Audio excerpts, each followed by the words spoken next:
I think the big challenge in terms of reconciliation is, first of all, it's for our own people to understand what we've accomplished in terms of recognition, the framework for recognition that we've established, put in place, the arguments that we brought forward in the courts, the constitutional space we've created, the protection that's there. First Nations people have got to understand across this country is that it's up to us to be organized to the point to get to the level of having that government-to-government relationship in order to effectively and fairly reconcile.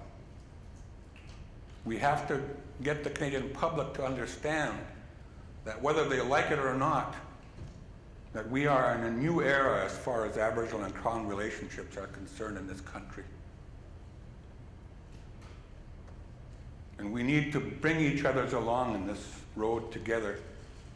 And the principles that we need to bring forward, as I mentioned earlier, that are key are the principles of recognition and respect and a commitment to reconciliation.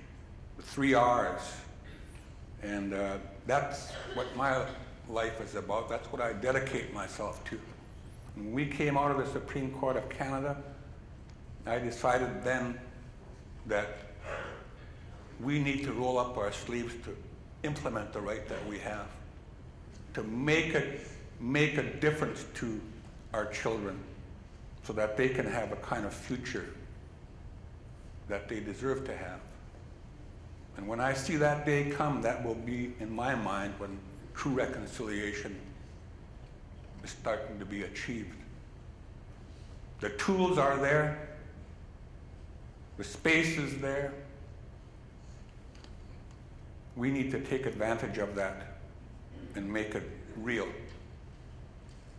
So I want to thank Justice Binney for coming here. I have his notes from a previous presentation that we did at the University of Alberta, and I accused them of stealing my notes. Because it's important to hear someone from the Supreme Court of Canada be able to stand up and say that things have changed, and this is the nature of that change, and this is what we got to do with it.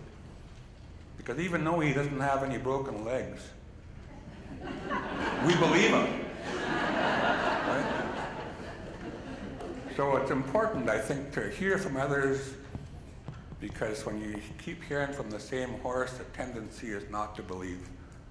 So I appreciate that you come forward today and help us get the message across that this is real, this is not imagined, and we have an important challenge ahead of us so that we don't have another incident like we had at KI, where people are needlessly imprisoned for exercising a right they have. And that's what we've got to deal with.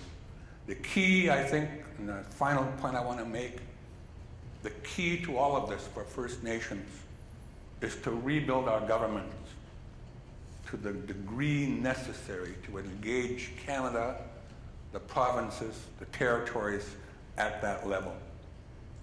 And if we can do that, then I believe we can effectively eliminate poverty in our communities. We can rebuild our communities, rebuild the health of our people, and ultimately, and most importantly, take our rightful place in this country and make it everything that it should have been at the outset. So thank you very much. I appreciate it.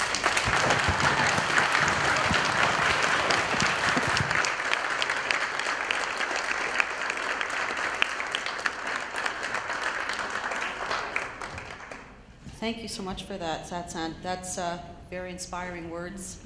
I'm delighted that there are young people in the room to be able to hear those words.